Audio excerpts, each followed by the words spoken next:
O Lar Adventista, capítulo 4. O alcance da influência do lar. O lar cristão, uma lição objetiva. A missão do lar estende-se para além do círculo dos seus membros. O lar cristão deve ser uma lição prática que ponha em relevo a excelência dos princípios verdadeiros da vida. Semelhante exemplo será no mundo uma força para o bem. Ao deixarem um lar assim, os jovens ensinarão as lições que aí aprenderam. Por essa maneira, penetrarão em outros lares princípios mais nobres de vida, e uma influência regeneradora será sentida na sociedade. O lar em que os membros são polidos, cristãos corteses, exerce vasta influência para o bem. Outras famílias notarão os resultados conseguidos por um lar assim e seguirão o exemplo dado, guardando, por sua vez, o lar contra as influências satânicas. Os anjos de Deus visitarão com frequência o lar em que a vontade de Deus domina. Sob o poder da graça divina, esse lar se torna um lugar refrigerante para os enfraquecidos, fatigados peregrinos. Mediante vigilância no dominar-se, impede-se que o próprio eu se afirme.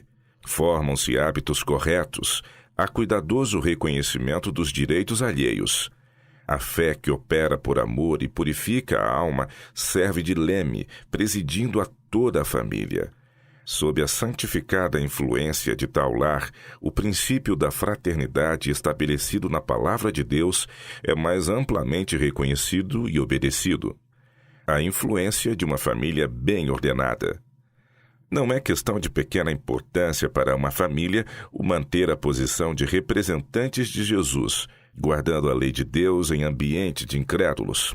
Requer-se de nós que sejamos cartas vivas, conhecidas e lidas por todos os homens. Esta posição envolve terríveis responsabilidades.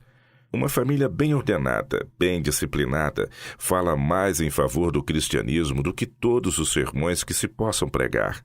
Uma família assim dá prova de que os pais foram bem-sucedidos no seguir as instruções de Deus e de que seus filhos o servirão na igreja.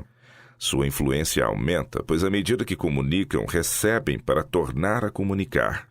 O pai e a mãe encontram auxiliares nos filhos, os quais transmitem a outros as instruções recebidas no lar. A vizinhança deles é beneficiada, pois com isto se enriqueceu para o tempo e a eternidade. Toda a família se acha empenhada no serviço do Mestre, e pelo seu piedoso exemplo, são outros inspirados a serem fiéis e leais a Deus no trato com seu rebanho, seu lindo rebanho. A maior prova do poder do cristianismo que se pode apresentar ao mundo é uma família bem ordenada, bem disciplinada. Isso recomendará a verdade como nenhuma outra coisa o poderá fazer, pois é um testemunho vivo de seu efetivo poder sobre o coração. A melhor prova de cristianismo de uma casa é o tipo de caráter gerado pela sua influência. As ações falam mais alto do que a mais positiva profissão de piedade. Nossa ocupação neste mundo é ver que virtudes podemos ensinar nossos filhos e família a possuírem, a fim de que exerçam influência sobre outras famílias, e assim podemos ser uma força educadora ainda que nunca abracemos o magistério. Uma família bem ordenada e disciplinada é mais preciosa aos olhos de Deus do que ouro fino, mesmo que o mais fino ouro de Ofir. Pertencem-nos maravilhosas possibilidades. Curto é o tempo de que dispomos aqui. Não podemos passar por esta vida senão uma vez. Tiremos, pois, ao fazê-lo, o melhor proveito de nossa vida. A tarefa a que somos chamados não requer riquezas, posição social, nem grandes capacidades.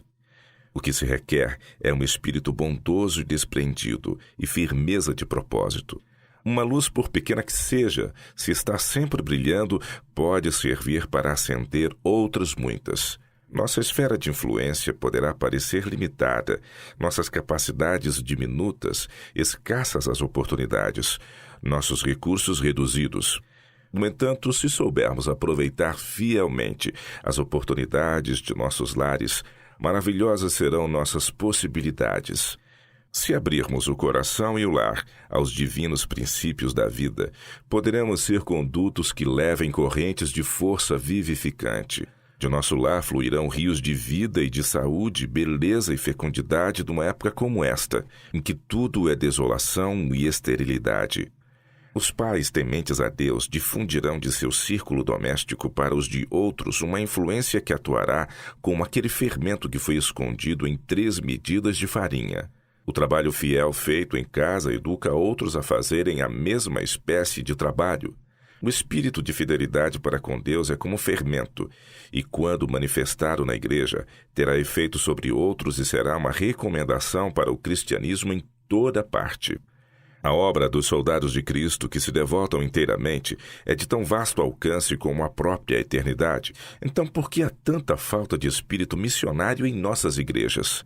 É por haver negligência na piedade doméstica. A influência de uma família mal dirigida. A influência de uma família mal dirigida é dilatada e desastrosa a toda a sociedade. Acumula uma onda de males que afeta famílias, comunidades e governos. Impossível nos é vivermos de maneira que não exerçamos influência no mundo. Membro algum da família poderá encerrar-se em si mesmo, de maneira que nenhum outro membro não lhe sinta a influência e o espírito. A própria expressão da fisionomia terá influência para bem ou para mal. Seu espírito, suas palavras, suas ações e atitudes para com os outros são inequívocas. Se ele vive no egoísmo, circunda sua alma de uma atmosfera má, ao passo que, se estiver cheio do amor de Cristo, manifestará cortesia, bondade, terna consideração para com os sentimentos de outros e, por atos de amor, comunicará àqueles com quem convive sentimentos brandos, gratos e felizes. Manifestar-se-á que ele vive para Jesus e aprende diariamente lições a seus pés, dele recebendo luz e paz. Estará habilitado a dizer ao Senhor, pela tua brandura, me vieste a engrandecer.